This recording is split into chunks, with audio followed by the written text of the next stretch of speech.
கவர்ச்சின்ற ஒரு வார்த்தையை வந்து பார்த்தீங்கன்னா அவர் சொல்லியிருப்பாரு. எல்லாருமே வந்து எனக்கு கவர்ச்சியில் மயங்கித்தான் எல்லாம் ஓட்டு போட்டாங்க அப்படின்னு சொல்லிட்டு மக்கள் சொன்னதா சமூக ஊடகங்களில் நிறைய பேர் சொன்னதா வந்து முதலமைச்சர் அவர்கள் பேசியிருப்பாங்க. உங்க முன்னாடியே ஒரு 10 நிமிஷம் முன்னாடி, நீங்க பேசுறதுக்கு 10 நிமிஷம் முன்னாடி கூப்பா கிருஷ்ணன் அவர்கள் வாரிய தலைவர் இருக்கார்ல, சோ அவரு கேட்டாரு உங்களை, ஐயா என்னையா உங்கள்ட்ட இருக்க கவர்ச்சி? அப்ப அவர் சொன்னதை நீங்க, அவர் சொல்றாரு, நீங்க அந்த இடத்துல இன்னும் சிரிச்சு ஏத்துட்டு இருக்கீங்க. பட் அதே ஆப்போசிட்டா நீங்க பேசுறீங்களா? அப்ப அது என்ன?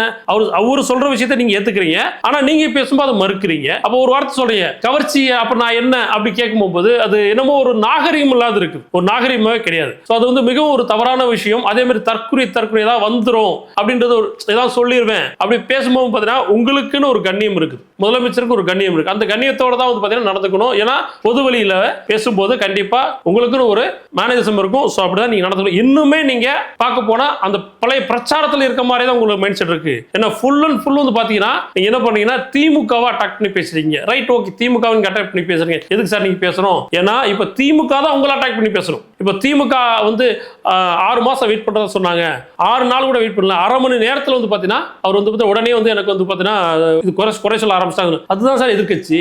அப்போ இந்த இடத்துல நீங்க வந்து திமுக மாற்றி நீங்க தொடர்ந்து திமுக ஸ்டாலின் மாறி பேசும்போது உங்களுக்கு என்னன்னா என்னமோ அவங்க ஆளுங்கட்சியாவும் நீங்க எதிர்க்கட்சியா செயல்படுற மாதிரி தான் இருக்குது.